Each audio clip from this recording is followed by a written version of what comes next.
Have you ever woken up at 2 a.m. heart pounding, air feeling heavier than it should, like something invisible is standing at the edge of your bed? It's not just restlessness. It's not just a bad dream. Kathryn Kuhlman believed there was a reason the veil between worlds feels thinner at that hour. Because while the world sleeps, something else is watching, something else is moving. Heaven and hell don't wait for daylight. At 2 a.m. they meet, and if you're waking up at that hour, you were never just meant to roll over. You were meant to listen, to feel, to choose. There's something about 2 a.m. that feels different, not just because it's late, not just because the world is quiet, but because at 2 a.m. everything shifts. You've felt it too, haven't you? That moment when the silence isn't just quiet. It's thick, almost holy, almost haunting. It wraps around your soul like a fog you can't shake. That's not your imagination. That's not insomnia. That's not just your mind playing tricks on you. That's the veil, the thin space, the invisible line between this world and the one we don't see. Pressing close. You see, Kathryn Kuhlman understood this better than most. She didn't talk about 2 a.m. the way most people do. For her, it wasn't just a time on the clock. It was a portal. It was where mysteries whispered, where eternity pressed in, where the sacred collided with the suffering. She used to say, 2 a.m. is when the noise of men dies down and the whispers of the unseen get loud.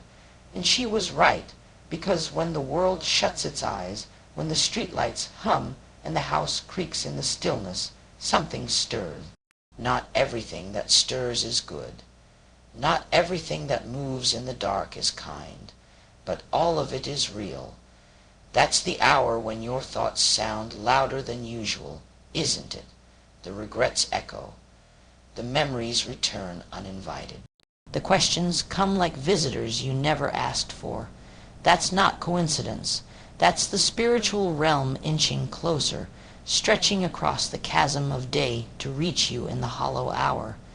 It's the hour poets romanticize and the broken dread. It's the hour of hospital monitors, of waiting rooms, of final breaths and first cries. It's the hour babies are born and last goodbyes are whispered. It's the hour the strong weep quietly into pillows so their loved ones won't hear. It's when pain roars without ever making a sound.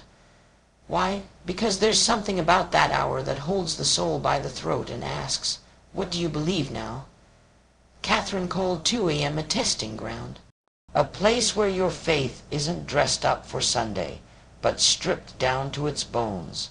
Where your convictions aren't sung in songs, but sobbed out between shallow breaths.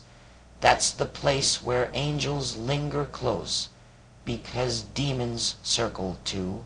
You don't see them, but you feel them. That pressing anxiety, that unexplainable dread, that cold shiver down your spine for no reason at all. It's not always just emotion. Sometimes it's the battlefield waking up. But here's what Kathryn knew, what most forget. The veil is thin at 2 a.m., not just for the darkness, but for the light too. That hour doesn't just expose what's broken. It invites what's holy. It's the hour where your rawest tears become the truest prayers. Where heaven leans down closer than you thought possible. Where the silence, the aching, the questions, they're not ignored, they're heard, every single one, because in the sacred quiet of that hour, your soul is louder than it's ever been. And when your soul speaks, something listens. She used to talk about how many times she woke up not from a sound, but from a presence, no words, no light, just the weight of something in the room, something unseen. And she'd lie there, heart pounding, not in fear, but in awe, because she knew this was the moment, this was the thin space, and she dared not waste it. She would sit, whisper into the air, and wait. Sometimes nothing happened, sometimes everything changed. The veil is thin at 2 a.m., not for drama, not for thrill, but for encounter. That hour is sacred, not because we make it so. but because something beyond us already has. It's the hour where destinies are whispered, where battles begin, where healing starts, not always in the body, but in the places deeper still. And if you've ever been up at 2 a.m. feeling like something more is in the room, you're not crazy. You're not broken. You're being called. You're being invited into the mystery, into the collision of heaven and earth, into the sacred stillness where nothing is hidden and everything is felt. So don't rush it. Don't roll over and dismiss it. Don't drown it out with noise or numbness. Let it speak. Let it ache. Let it breathe. That hour might just be the holiest moment of your day, or the most dangerous, or both. Because when the veil is that thin, the next breath you take might change everything. You ever notice how 2 a.m. doesn't feel like any other hour, not 10 p.m., not midnight, not even 1 a.m., but asterisk asterisk 2 a.m. asterisk asterisk, there's a stillness to it that carries a different kind of weight. The world is at its quietest, and yet something louder seems to be happening in the spaces we cannot see. Kathryn Kuhlman understood this with a kind of reverence most people never reach. She believed that while the world sleeps, something beyond this world stays wide awake. That both heaven and hell lean closer to the earth, and closer to asterisk you. Asterisk at 2 a.m., the lights are off in most homes. Families are curled in blankets, streets are empty, and even the air seems to hush. But in the silence, a different noise grows louder. The spiritual realm doesn't operate by time zones or schedules. It watches while we sleep, and it acts while we dream. There's a reason some people wake in a cold sweat, or sit upright for no reason at all. There's a reason the heaviest thoughts arrive in the middle of the night. Why regrets feel sharpest when no one else is around. It's because that hour is a battleground, one most never even realize they're standing on. You see, Kathryn believed in the war beyond sight, that angels don't sleep, that demons don't clock out, and while we're resting, they're not. The conflict between good and evil doesn't pause when we turn off the lights. If anything, that's when it begins, because at 2 a.m. the distractions are gone. The noise of traffic, the scroll of social media, the ping of emails, it all fades, and when the noise fades, so do the masks. At 2 a.m., we're no longer hiding behind daily routines. We're exposed, honest, vulnerable, and that's exactly when the fight begins. You might think you're just battling insomnia, but what if it's something more? What if your restlessness is a call to awareness? What if your racing thoughts are echoes of a war being waged over your peace? Kathryn didn't believe in coincidences. If your spirit wakes you up at 2 a.m., it might be because something is trying to reach you, or something is trying to take you. That's not fear. Mongering, that's clarity, that's discernment, and it's exactly what Kathryn carried. She once described 2 a.m. not as a nightmare hour, but as a confrontation hour, a moment where decisions are made, not just in your mind, but in the heaven. Because while you sit in the dark wondering why your chest feels heavy and your thoughts won't quit, there may be angels standing guard at your door, or something darker, hoping you won't notice the weight pressing down on your spirit. The clash is quiet, but it's real, and whether you acknowledge it or not, you're in it. She talked about spiritual resistance showing up at 2 a.m., not always loud, not always dramatic. Sometimes it's just doubt, whispering lies in a voice that sounds like your own. Sometimes it's loneliness disguised as a familiar ache. Sometimes it's fear you thought you buried years ago, sitting at the edge of your bed like an old friend. And yet, in that same hour, something holy is reaching too. Something fierce, something loving, something divine, because while hell watches, heaven watches harder.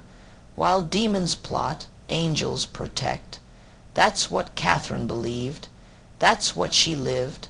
And if you've ever made it through a long, heavy night, You've seen it too. The battle rages, but you wake up. Weakened, maybe. Tired, yes, but still here. That's not just coincidence. That's mercy in motion. She once said, "The loneliest hour is when the spirit world becomes the most alive." And I believe that. At 2 a.m. your soul is stripped down. There's no crowd, no performance, just you, your thoughts, and the realm you cannot see. You can choose to fear that hour, or you can own it, you can claim it. You can whisper into the silence and know it's not empty. That's something asterisk, someone asterisk is listening. So the next time you wake up at 2 a.m., don't just roll over, don't just curse the clock, pay attention. You might be the center of a conflict that's older than time. And your stillness might just be louder than you think. She never bragged about it, never boasted, never turned it into a show. But Kathryn Kuhlman experienced things at 2 a.m. that few ever dared to speak of. Not because she was special, but because she was sensitive, sensitive to the pull, sensitive to the presence. She didn't need noise to hear the divine. She didn't need a cathedral to sense the sacred. For her, the most powerful moments often came when the clock struck 2 and the world fell utterly still. She would say it gently, as if recalling a dream she wasn't sure she was allowed to describe. But it wasn't a dream. It was encounter. She said there were times she would wake with tears already on her cheeks, with no recollection of crying, no nightmare, no fear, just a weight in the room that felt too holy to move through, too pure to disturb. And she would just lie there, died, unmoving, barely breathing, as if heaven had settled just inches above her chest. She couldn't always explain it. She just knew he was there, not a shadow, not an idea, a presence, a power. Sometimes she'd rise from bed, slow and barefoot, heart trembling, body heavy with reverence, not dread, never dread, but something deeper, a quiet awe. She'd sit by the window and watch the darkness outside, whispering into it like it was listening. Because it was. Her words weren't poetic or polished. They weren't meant for public ears. They were raw, honest, sometimes barely audible, sometimes no words at all. Just the sound of breath shaking from her lung. But in that hour, in that sacred stillness, Kathryn believed her whispers reached farther than any sermon ever could. People often asked her, "When did you know you were being called?" She'd smile, that far-off look in her eyes, and say, "It wasn't in front of a crowd. It was in the quiet. It was in the dark. It was at 2 a.m. That's where the miracles began, not with applause, but with tears. Not with lightning, but with stillness. The stage didn't make her. The spotlight didn't anoint her. The encounters in those silent hours, those sacred visitations when no one was watching. That's what changed everything. There were nights she'd feel a trembling in her hands, not fear, but fire, a sensation that something was moving through her, even though she was still. Sometimes she'd fall to her knees beside the bed, not because she planned to pray, but because her legs couldn't carry the weight of the moment.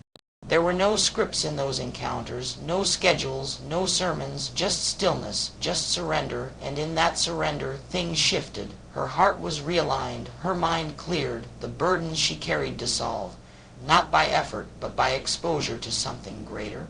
And when the visitations ended, if they ever truly ended, she wouldn't return to bed the same. There was always a residue, a trembling, a hush that lingered long after the clock ticked past 3, and it wasn't because something spooky happened.